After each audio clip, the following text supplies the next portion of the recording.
Are you a small business owner looking to take your business to the next level? Are you interested in starting a business but don't know where to begin? Welcome to the Source Capital Podcast, where we help entrepreneurs gain a better understanding of the capital raising process and help them get the funding necessary to start and grow their business. I'm your host, Corey Townsend, and I help people start and grow businesses. Use those businesses to create and manage wealth, and use their wealth to establish and preserve their legacy.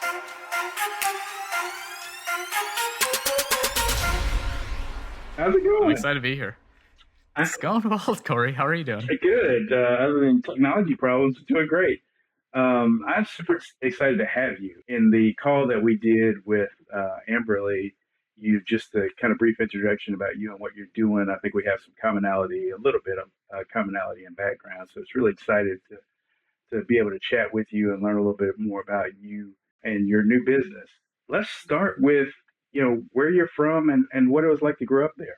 Of course. Well, first, thanks so much for having me. I mean, I was checking out your YouTube videos, and I love what you're doing out there about raising capital in the small business banking. I think you can add a lot of value, and I love the mission. So it's an honor to be here. Thank you very much. I appreciate it.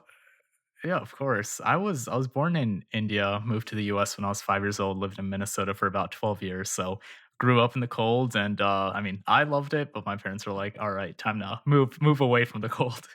And so my mom's job relocated down North Carolina, so it was a perfect time for me to apply to universities in North Carolina. Got into NC State, and after graduating with a degree in finance and accounting, I worked for a bank, and then moved to Charlotte, was working for that bank, and recently, in the last 2 months, just left my employer and officially launched my own business. So it feels great. I mean, I've always been an entrepreneur at heart, so it feels incredible just to leave that corporate America lifestyle just to start my own business, which I'm super passionate about. So did you always plan to be an entrepreneur? Was that kind of always the plan, or were your parents like mine and said you had to be a lawyer or a doctor or something more traditional?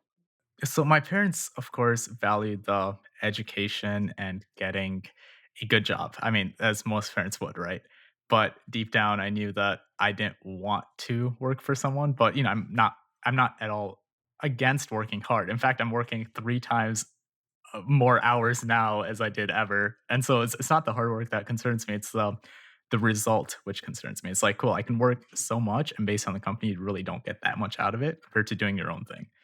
So, for example, I've always found ways to make money on my own. And uh, in high school, I taught guitar and drums. But the thing is, I didn't know how to play either of these instruments. So what I did was, after after I got to some clients, basically like my mom's friends, kids are like, "Hey, Vijay, could you teach drums?" And I'm like, "Sure." So I went on YouTube, literally learned a lesson on how to do a quick beat, and then literally practiced it on the car drive to their house, and then basically taught them. And I'm like, "Okay, great. This is 45 minutes worth of material. That's perfect." That's amazing. And so as long as I knew just slightly more than the student, it made sense for me to do this. So that way, I learned a musical instrument, got money. The parents got almost free babysitting. Actually, they got musical lessons, and the kids learned. So it was just a giant win-win situation for everyone. That is fantastic. And then after I moved to Charlotte, I got into real estate investing. Also part of that entrepreneurial side. I lived in one room and I rented out the other rooms of my house. And so because of that, I was able to make enough money to save up for a down payment for my second house, which I live in the room and rent out the other room. So because of real estate, I was able to leave my employer. So then I could focus on my entrepreneurial passions.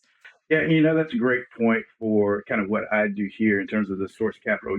I think everybody believes that, to get capital, you have to go to somebody else, right? And I think yours is an amazing story because you've been very creative about ways to raise capital, and I love that, you started out as a kid, basically. Okay, as long as I know more than the person I'm teaching, I can make money teaching them that and literally learning it on the fly. That's amazing. I think it's a huge lesson for entrepreneurs and how to get started with a business, whether you're a teenager or an adult. As long as you know more than the person you're teaching, there's value in what you can provide to them. That's fantastic. So you went to NC State and you graduated and ended up in banking. Was the plan always to work in finance and banking, or you just thought it would be a useful skill irrespective of what field you went into? How did you decide on finance and banking and end up in banking? Yeah, of course. So I learned about the existence of the stock market back in like seventh grade. I didn't really know anything about it. I just remember seeing the stock prices on newspaper back in seventh grade, and we did stock market project. I'm like, oh, this is pretty cool. You can put money somewhere; it can go up, down. I didn't really understand it, but I really wanted to go into marketing in high school. Luckily, my high school had about 3,000 kids, and we had a big business division in high school. And so I took about 16 business courses throughout my 4 years in high school, and it was like, finance, investing, marketing, just kind of like how to use Excel, computer skills. And so it was a lot of finance or business heavy classes. But what I liked a lot was marketing. But then senior year of high school, I was competing in this competition called DECA. I'm not sure if you're familiar with it, but it's an association for marketing students, and there's competition, and I participate in something called entrepreneurship, growing your business. So to participate in this, you must have had your own business, and you have to create a business plan, a 30-page business plan on how you want to grow it. So this business, actually going back to the story, was my music teaching.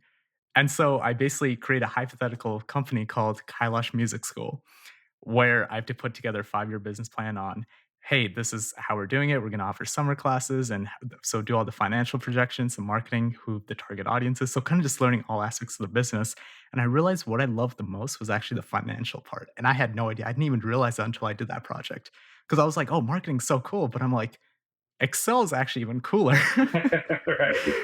And, I became a huge Excel nerd at that point, and I was able to do, projected financial statements, and I didn't know any of that, but, learned it. And then I got into the stock market, and I'm like, finance is what I want to study. So I changed my major before even declaring it, from marketing to finance.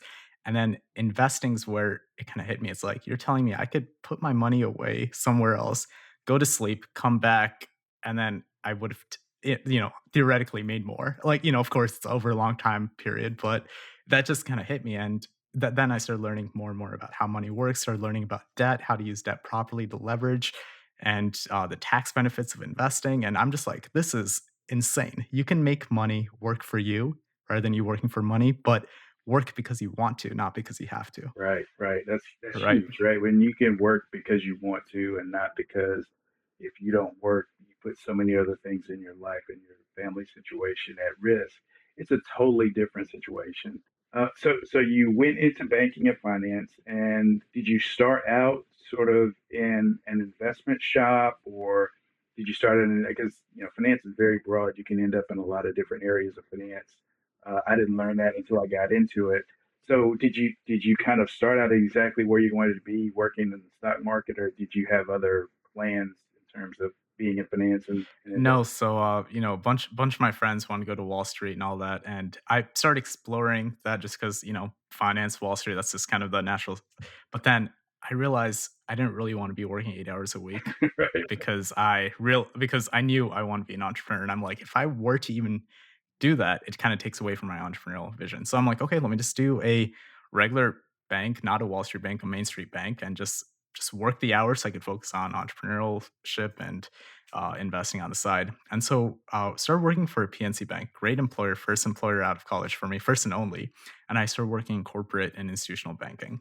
So if you look at large corporations, they need debt, and the arms which we worked with were basically giving loans, but I work specifically within treasury management. So it's basically getting, like, it's related to ACHs, wires, just kind of like a bank account for a large corporation, and all the services that go into that.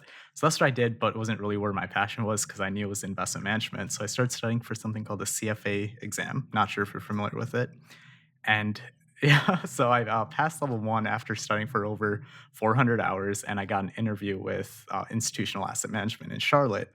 And because I passed the exam, got the interview, did well in the interview, and they're like, "How does Charlotte sound?" I'm like, "That sounds great." So I moved there from Raleigh, and I've been in Charlotte since 2018, and I've been in the same role since then until January 2022 when I just left.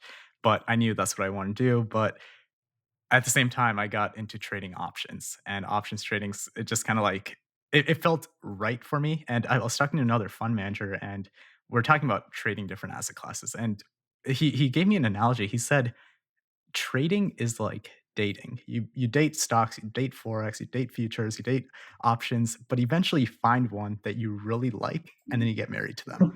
And that's the thing. I'm like, this is like that just kind of blew my mind because I'm like, that's exactly what happened. I dated forex. I did not. We just didn't get along.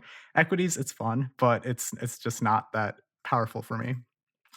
I loved real estate, but then when I got into options, I'm like, this is it. It was like my calling, and that's how it felt for me. So I was trading that for about 6 years. Started performing really well. After, I mean, of course, initially when I first started, I borrowed $5,000 from my parents, and I immediately lost 3,000 because I had no idea what I was doing.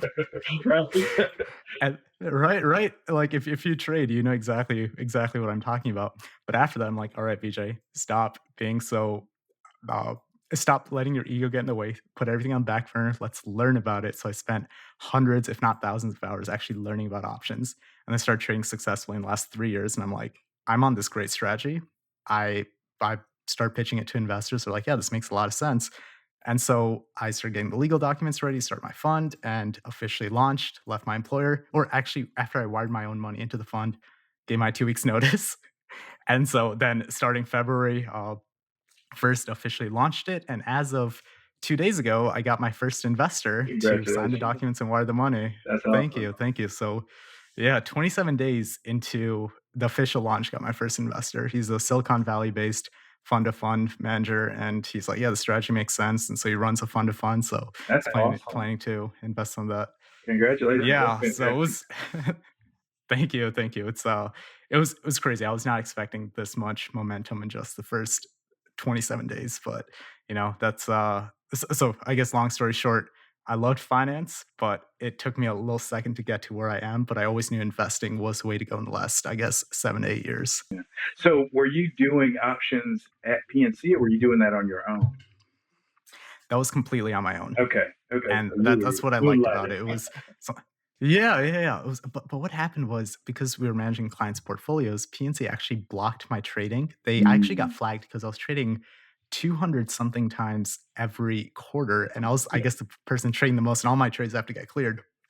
And they've literally, I got an email from compliance, and they're like, "You cannot trade this much anymore." And my manager had to sign something. I had to sign something. So I'm just like, "This is ridiculous." So I just stopped, and so I couldn't trade.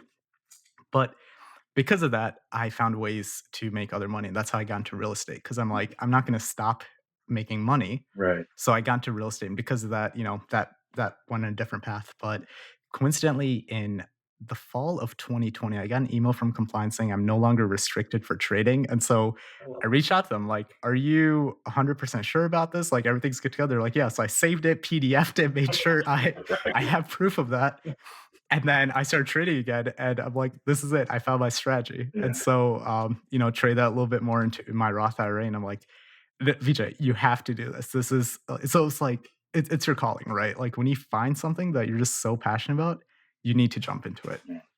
Well, and that's exactly what happened. well, one of the reasons I was super excited to have you on, when we first met, I didn't really know what your strategy was. I knew you were starting a fund. I knew you were going out on your own, but when I actually found out what your strategy was, I was really excited because one of the things I'd like for entrepreneurs to think about, and one of the reasons I created the show and I kind of try to do what I do is, I think there's kind of a few phases, right? So I'm one of the I'm from the risk bucket school of Ashland Chopra. So it's, you got your basic risk, your market risk, and then your aspirational risk. And so um, along that line of thinking, kind of entrepreneurship for me is the aspirational risk bucket. And the market risk bucket is kind of where you try to, keep up with inflation and maintain your current standard of living. And so I was excited to have you on because kind of what you're doing can address either the market risk or the aspirational risk, depending on how aggressive your personal strategy is. So tell us a little bit about your strategy, how you came to develop it over time. I know there was probably a little bit of trial and error in terms of starting out initially as, okay, this is a way to make some extra money, and this is something I'm passionate about and I like to do, to actually evolving into, wow, I have a strategy, this works, and it can work for not only me, but for other people. So tell us a little bit about that evolution. Yeah, absolutely. Great question. So, for those who are not familiar with options, basically, they're just financial contracts which let someone buy or sell a stock at a certain price on or before an expiration date. So, there's potentially negative connotations around options. I'll clear that air because a lot of people view them as lottery tickets, as in, oh, I can invest $100. I'm using air quotes, Right. invest $100 and then this could magically turn into $1,000. Yeah, it's technically possible. A lot of people have done it, but 99% of people lose that entire $100.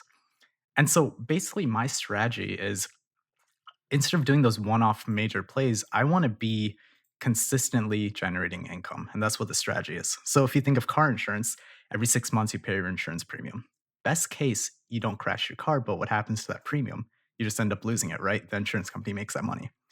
But if you do crash your car, the insurance company buys the car from you and you're happy you had insurance. And Right. so that's what it is. So we are the insurance company, but instead of selling insurance on cars, we sell insurance on the stock market.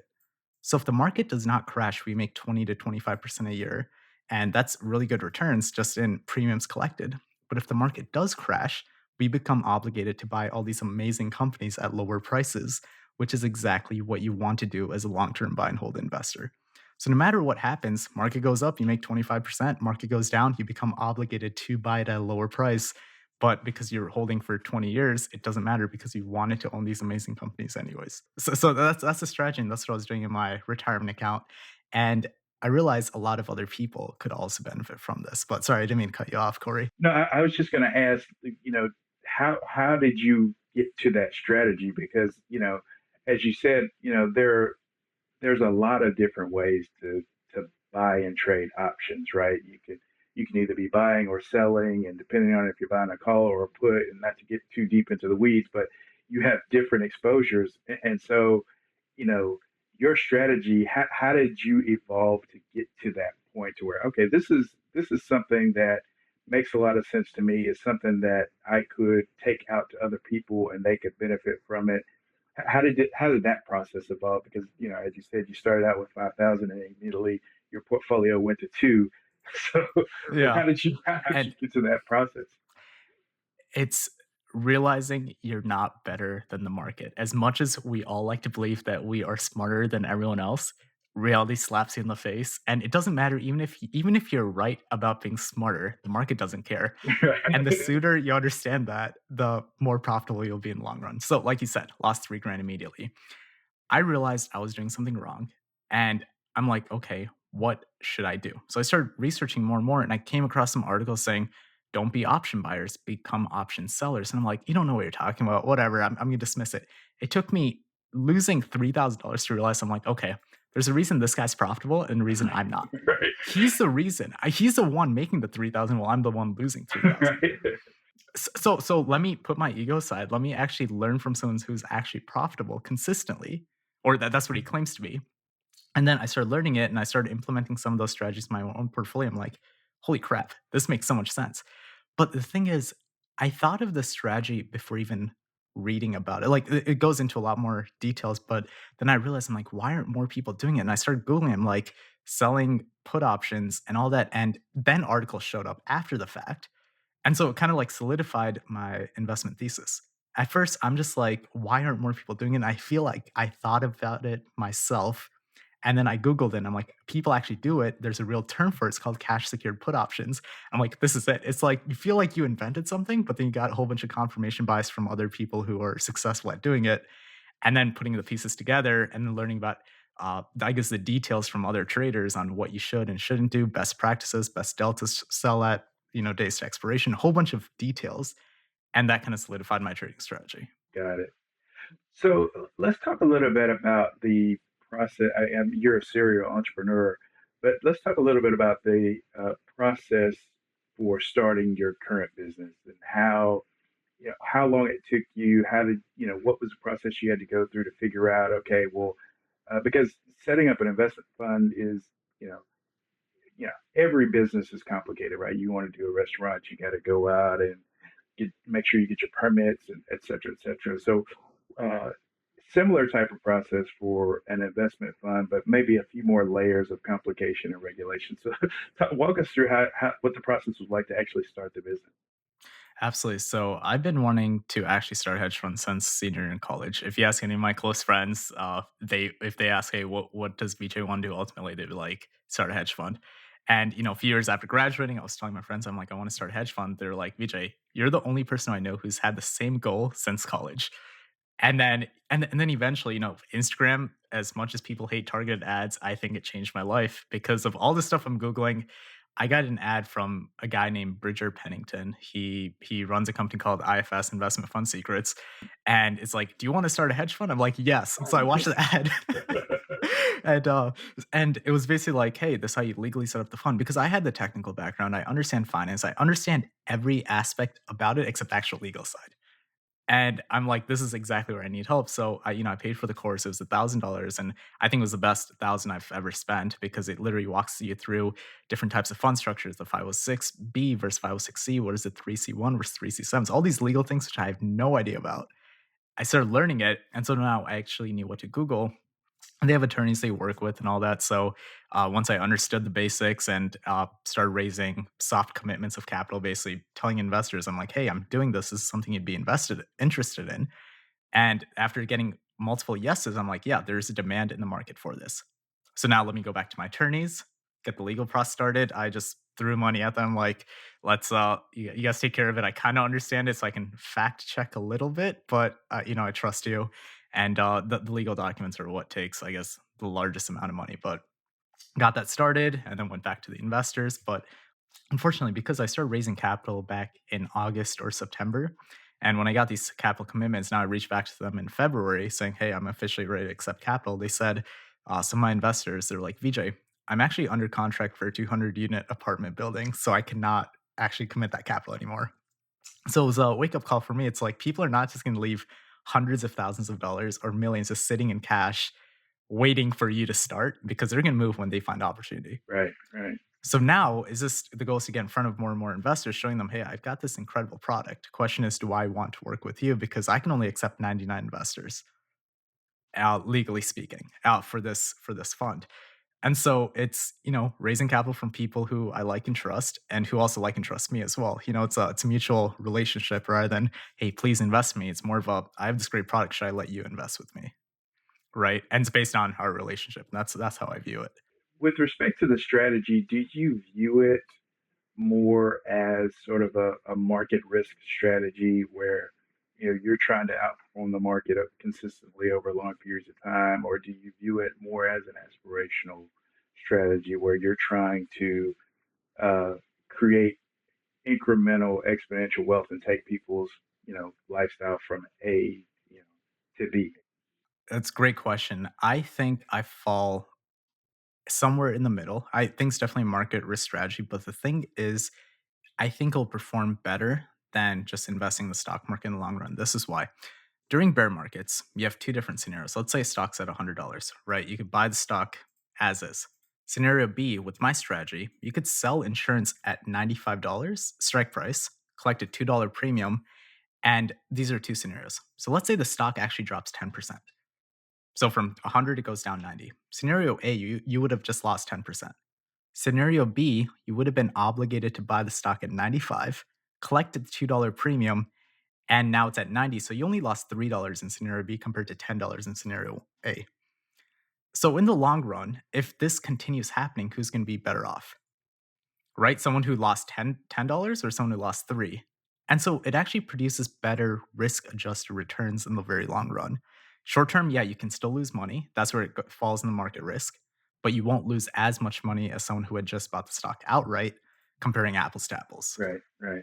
So let me ask you this: what do you think is the most important quality to have to do what you're doing, right? Because I'm sure some people will listen to this. Not, not this won't be for everybody, but some people listen to this and go, I like finance. I'm willing to put in the time and the hours to learn about options. You know, if they wanted to do a strategy, not necessarily similar to yours, but just an investment strategy based on options, what's the most important characteristic or trait that you think they would need to have in order to do that? So this, I think, applies to everything in life is when you are wrong, accept it, understand why, and so you realize whether it's a mistake on your part or because it's some other circumstance. There's this book I read called Thinking in Bets, and it's from a professional poker player. And she was talking about everything you do is literally, hey, statistics. I'm going to make this decision because statistically it's going to be favorable. But it's not 100%. Nothing's ever 100%. So let's say it doesn't go your way. Does it mean you should never make that decision again? No. It just means know that it's statistical play. And so when you're wrong, figure out whether it's because you're actually wrong or because statistically it didn't work your way. Mm, wow. Right? And it's about putting your ego to the side. And this applies to everything, not getting into your dream university, didn't get the job you want, the trades didn't go your way. Your buyers of your business they're not buying for XYZ reason. Is it because they lost their job or is it because your product sucks? Right? And so does that mean you need to change something? And it's kind of having an open mind and figuring out what and trying to understand the holistic scenario rather than just one dimensional. And I think that's extremely important for any aspect of life, especially for trading. Yes, absolutely. So, what would you say the most important lesson you've learned so far in your career is? I mean, obviously that's a great philosophical mindset, and I'm sure through the way with some of the through your uh, overall career experiences, you've probably had some setbacks, outside of the initial investment in options. What would you say is the most important lesson? Is it that lesson about thinking about everything more from a statistical standpoint, or is it something else? I think the biggest lesson which has benefited me is trying to see it from someone else's perspective. Because if you think of, at least in the stock market, the reason you're buying a stock is because someone else is selling it. And they're selling it for a reason. You're buying it for a reason. It doesn't mean you're right, doesn't mean they're right. It just means there's different reasons why. And the more aggregate reasons you could find for a certain decision, it will help you make better decisions. And I think that's something I learned because, yeah, I'm selling options, but the reason is there's someone buying it because either they're using it to hedge their portfolio or they're using it to gamble. Regardless, it doesn't matter. I'm getting my outcome. And it makes sense for me. It might make sense for them. It could be a win win situation for both parties. Yeah, It doesn't mean just because I'm winning, you're losing. It means I'm winning, but you can also be winning. yeah. And it's kind of important to see a holistic standpoint. That's a great perspective because we have a tendency, I think, to look at everything as a zero sum game, and particularly in investments. And if somebody is selling or a stock or an investment is doing a particular thing, then that must mean I am absolutely right or absolutely wrong in what I'm doing. And that's a great point. It could be that they have a reason for doing what they're doing. I have a reason for doing what I'm doing. And we can both be right about what we're trying to do, and this being the way to accomplish what we're trying to do. That's a fantastic point. So, what would you say is the most common myth about what you do in terms of option strategy? I know we talked about the lottery ticket uh, scenario where everybody thinks, oh, you buy options, it's a lottery ticket, and you know you either absolutely win or absolutely lose. What is that it, or is there other? I so I was actually talking to a few of my financial advisor friends about this strategy, and they're like, "Vijay, I love it because I understand it. But what people don't like is because they don't understand it, they think of it as immediately risky. Like think of cryptocurrency. Like I have my own opinions on it. I'm bullish just to clear that air. But just because people don't understand it, they're scared of it. And so they don't even try to learn it. And they're just like, oh, crypto options, they're super scary words. I'm not even going to learn it. But in the back of my mind, I'm going to think of it as risky. When in reality, options are used to hedge risk. It actually lowers risk. And so that's a huge common misconception, not really understanding the products you're trading. But it's similar to, I guess, driving a car, right? Like if you don't know how to drive a car, it's extremely risky. That's right. But right? But once you understand how it works, you can get from point A to point B extremely quickly and efficiently and safely. Right. Right. But you have to learn how to drive the car, how it works enough to use it properly. Right. That's a great point. Absolutely. So, what would you say is your biggest pet peeve? I mean, you've worked in banking and finance for a number of years and have had client relationships in various different areas. of finance, and now you're developing client relationships in your own business. What would be your biggest pet peeve, in terms of clients that you are either working with or trying to work with? So luckily, I mean, this isn't 100%, but there is a correlation between the amount of wealth someone has and who they are as a person. I think when it comes to, because most people who become wealthy, they do it by actually adding genuine value to people. People respect them, people like them. And so there's something about their qualities that people like that gravitate to giving them more wealth, if that makes sense. So, fortunately, the clients I'm targeting are very respected in their industries. They are they understand how to network and connect with people on a human level rather than transactional.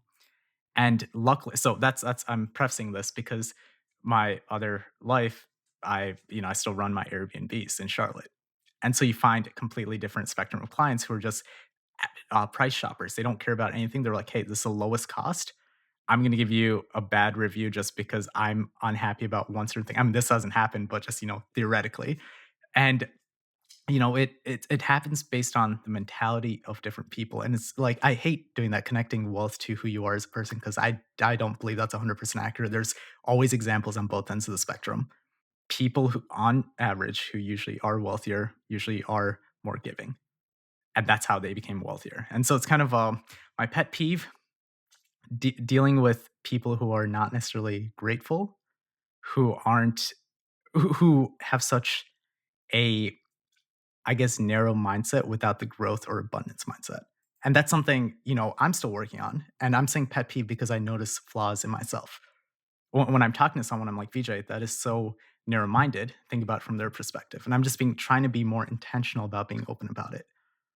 But then it's like when you try to convince someone something and they're like, "Oh, no, this is how it is how it's always been." It's like, "All right, there's 0 point trying to convince them, just accept it, move on to a different conversation." So, I guess, yeah, narrow-minded or abundance mindset Yeah, differences. yeah. You're absolutely right. It takes a while to learn this, but when you're dealing with people who clearly have a closed mindset, and you know you're not going to be able to convince them, and you can't really invest a whole lot of time trying to convince them because it's just going to frustrate you and them through the process. So you're absolutely right.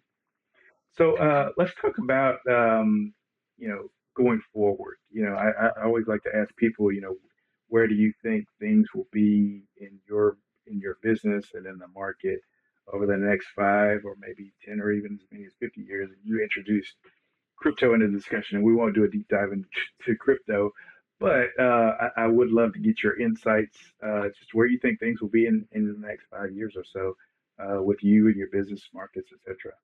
Of course. So there's a huge demand in the finance industry for Python programmers. The reason is everything's becoming more automated, more algorithmic. And in fact, my company is also going that route. I'm learning Python on the side just because I want to be able to have intellectual conversations with programmers I eventually hire.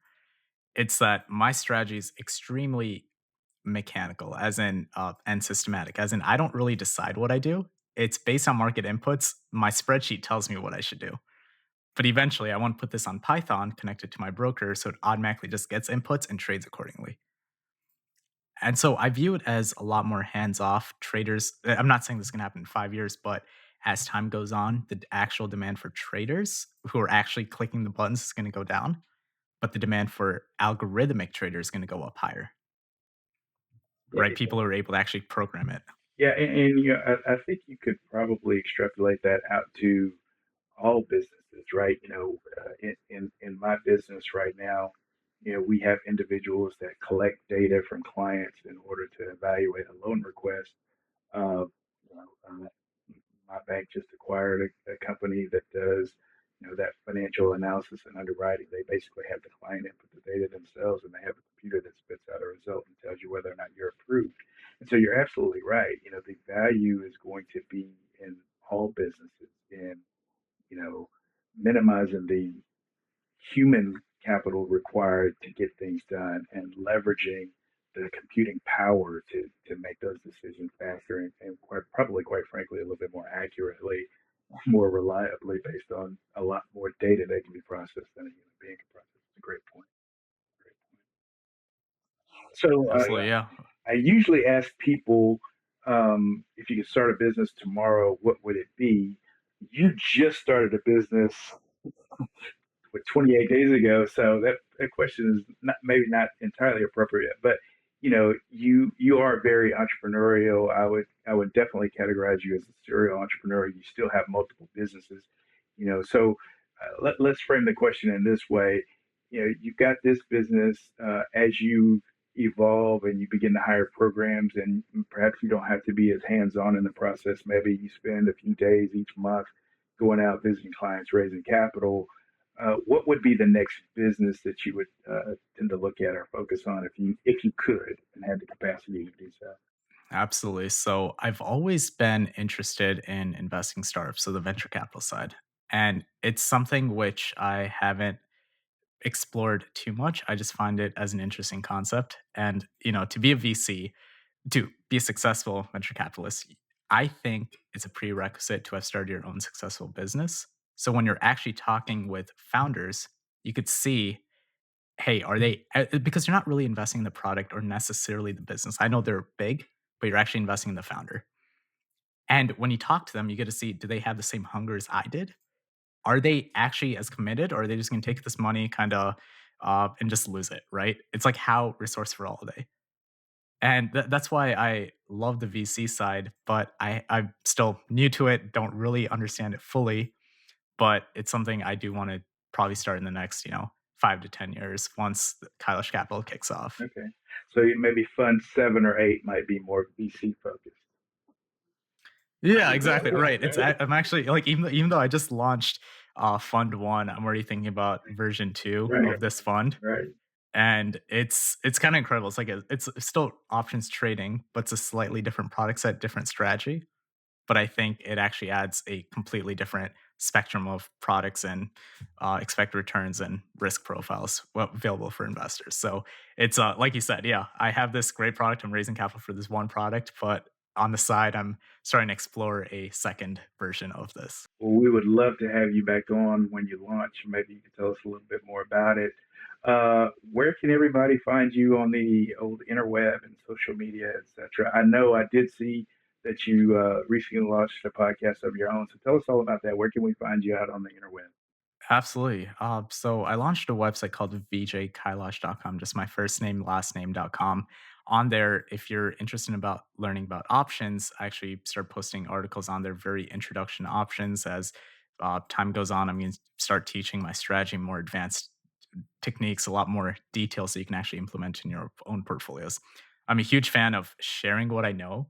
And because I do really enjoy the groupthink aspect of it. Let's say I post something, someone who understands options, they reach back out. They're like, Vijay, why don't you do this? Makes me think. I think everyone benefits by sharing knowledge. And that's the reason I'm doing it, right? So if you want to learn about options, go to vijkailash.com. I also launched a podcast called The Vijay Kailash Show. The goal is to bring on, similar to you, entrepreneurs, investors, and basically talk about entrepreneurship, investing, and self improvement.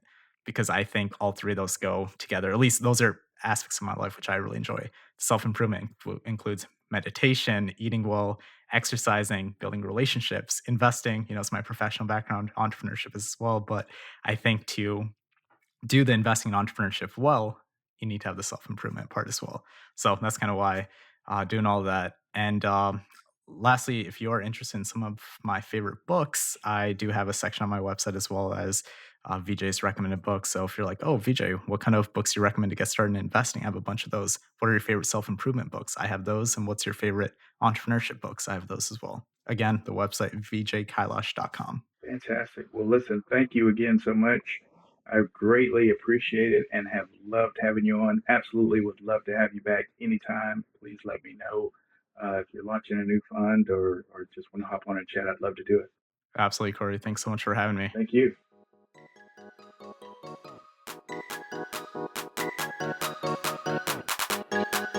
Thank you for tuning in to the Source Capital Podcast, where we focus on helping small business owners because we believe entrepreneurship is the best path to self-reliance, self-determination, and self-ownership. I'm your host, Corey Townsend. For more information, check us out at yoursmallbusinessbanker.com or at Your Small Business Banker on Instagram or Facebook. And remember, as legendary cartoonist Walt Disney used to say, think beyond your lifetime if you want to do something truly great.